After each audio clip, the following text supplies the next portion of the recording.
haraheze ikiringo kitari gito leta y'u Burundi itanguje umugambi wo gufungurira abana ku mashure.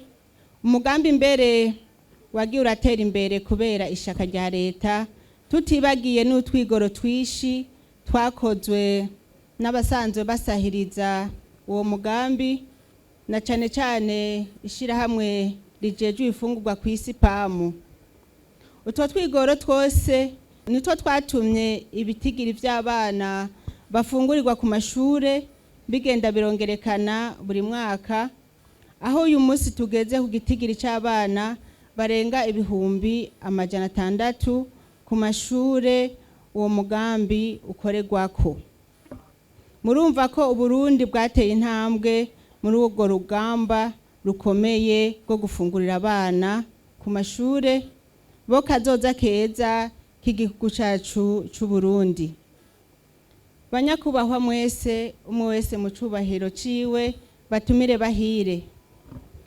Naho mwumvise ko igitigiri kitari gito c'abanyeshure bafungurirwa ku mashure, hari n'abanyeshure benshi batarashobora gushikirwa n'uwo mugambi. Twagomba kubamenyesha ko nkuko twama tuvuga ko icifuzo dufise ari uko abana bose ku mashure boshikirwa n'uwo mugambi wo gufungurirwa, kuko atamwana n'ikinono. Kira noneho ico cifuzo tugisangiye n'urunani kw'isi yose rujejwe uwo mugambi wo gufungurira ku mashure, aho icifuzo cabo ari uko gushika ku mwaka wa 2030 abana bose baba bafungurirwa. Murazi ko nsanzwe ndi muhetsi w'uwo mugambi, kandi nkaba ari je ndongoye urwo runani ngaha mu Burundi, natewe iteka kugira ngo ndaruserukire.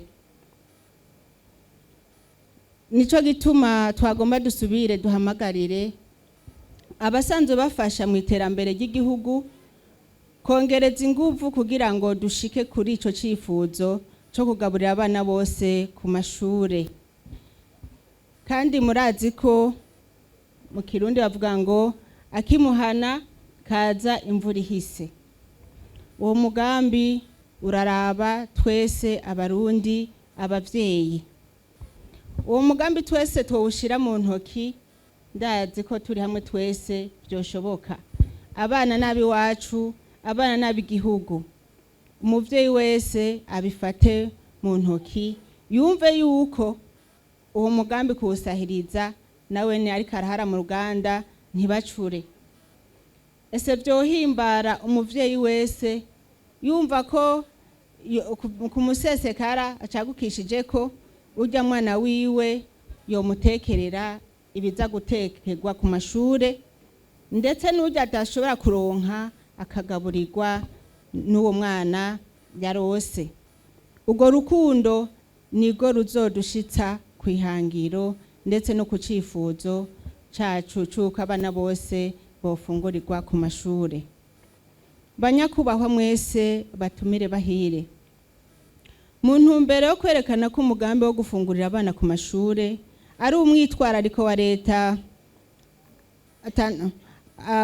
ari umwitwarariko w'amareta atandukanye muri Afrika, buri tariki ya mbere y'ukwezi kwa gatatu buri mwaka harahisemwo iyo tariki yo guhimbazwa kugira ngo kabe akaryo keza ko kwibukanya akamaro ko gufungurira abana ku mashure, mbere kakaba n'akaryo keza ko kwirimbura kugira ngo herekanwe ibiriko birarangurwa mu mugambi wo gufungurira abana ku mashure n'intambamyi umugambi ugira mwishirwa mu ngiro ryawo. Naho tutashoboye guhimbaza uwo munsi mukuru kw'igenekerezo rya mbere ntwarante kubera ibikorwa vyari bifatiriye bamwe n'abandi, twagomba kumenyesha icese ko kuri uyu wa mbere igenekerezo rya 15 Rusama ariho uwo munsi mukuru wo guhimbarizwa uri kurabera. Banyakubahwa mwese, batumire bahire. Aha twahisemwo ngaha mu Kabezi, ariko ntitwari gukwira igihugu cose. Iri niryo shure twafashe twowuhimbarizako.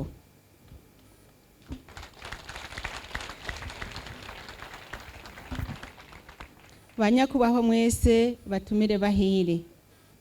Icivugo ngenderwako c'umwaka ni iki? Duteze imbere uburimyi n'ubworozi kama mu bihugu vyacu no mu karere kugira ngo habe guhanahana ibidandazwa mu bihugu vyacu. Ryo soko ry'umugambi urama wo kugaburira abana ku mashure ku neza y'inyigisho z'akanovera.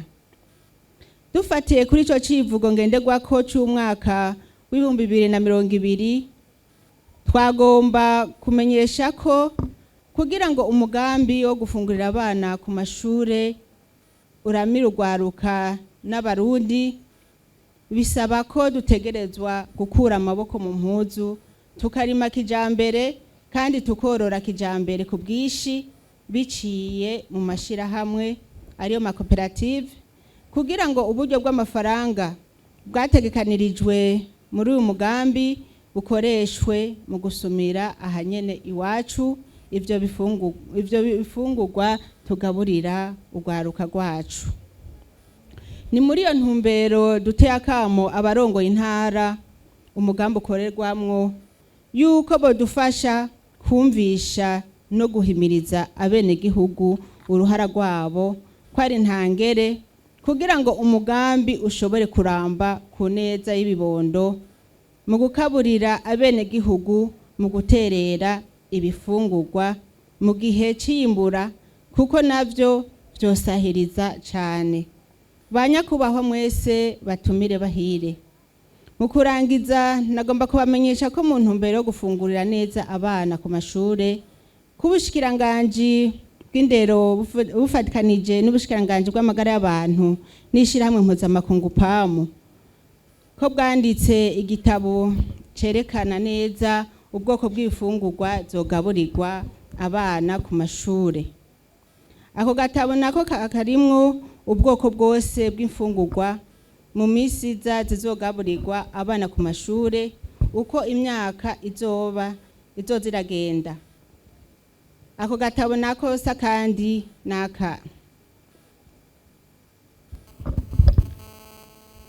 hakurikijwe uburyo bubonetse ko kazofasha mu bijanye no kumenya neza ivyo bifungurwa abana ku neza y'amagara yabo byo bafasha. Aka gatabo rero kari kugurwa icese uno musi, ariko ntikanshikiriye ngo ndagasome, sinoza kubashikiriza ivyo ntasomye.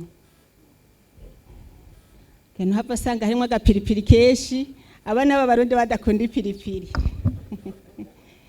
Mboneye rero gusaba ababijejwe abahinga ko boja hamwe bagasubiramwo bakaraba, na cyane cyane mu ntangamarara niho nashikirije amaso kuri bimwe bimwe, bakaraba bakakaryohora neza, hama bahejeje bakakanshikiriza nkagasoma, hanyuma rero tuvyumvikanye rero twese kagaca kugururwa icese. Muri hangana nta kundi, sinoza kubicabona civyo ntazi, sinoza kubabesha ngo nakugashikirije icese ntazi birimwo neza, ariko kukwizera babikoze bimeze neza, ariko nzobanza ndagifatira umwanya kugisoma. Nagomba rero subire gushimira vy'imvamutima Reta y'u Burundi irongowe na nyene icubahiro General Major Varisito Ndayishimiye, yo idahengeshanya gutanga uburyo bukenewe kugira ngo umugambi wo gufungurira abana uramire urwaruka.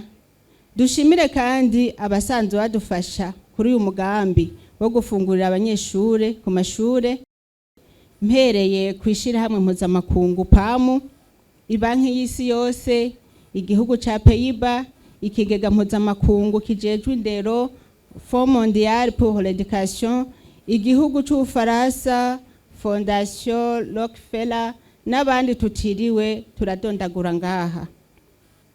Nagira nsubire nshimire cyane vy'imvamutima abenegihugu bo mu ntara ya Bujumbura, abanyeshure bo ngaha, na cane cane buramatari we yemeye kuno mugambi tuza kurangurira ngaha mu ntara yiwe, ko iyo yari kwanka ntitwari kuza. Na musitanteri wa Kabezi, awose turabashimiye cyane, turashimiye namwebwe mwese mwitavye runo rubanza, kubera ntitwe gutamba twirorera twe na buramatari. Umwe wese ku ruhara yagize kugira ngo runo rubanza rukunde, turabashimiye cyane. Tugarutse kuri kino gitabo, nuko naboyemwo igitegwa ngaha batamenyere gufungura citwa moringa. Nagira ndabacira gace na cane cane bo ngaha mu ntara nziza Bujumbura nabo ngaha mu kiyaya c'Imbo. Moringa ni imboga ziryoshe cyane, naje mpanda zifungura.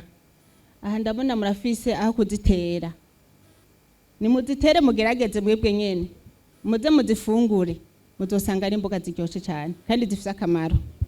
Aha mu Burundi ntibaza akamaro kazo, kubera uriko uraca ku mabarabara ubona moringa nk'ibiti bisanzwe, ariko zijya n'imboga zifise akamaro kandi kameze neza. Nagomba kandi ndabibutse, ndazi ko abana bo ngaha mu kiyaya barakunda akaboga, ntibaze babanire ngo babime ikizinu. Navyumvise mwabo? Baze babahe n'ikizinu naco nyene ni nyama. Ni nyama. Kandi umunsi babahe ikizinu muzontumire nanje dusangire, kuba nanje ndagikunda. Turanezerewe cyane rero kubona abana bacu basa neza kandi Imana yabahaye amagara meza. Ivyo ni vyerekana ko igihugu cacu c'u Burundi atanzara ihari. Niharambe inyigisho z'akanovera kandi zidakumira, niharambe ugufashanya hagati y'u Burundi n'ayandi makungu, niharambe gufashanya hagati y'abarundi bonyene hagati yabo. Imana iduhezagire twese, murakoze cyane.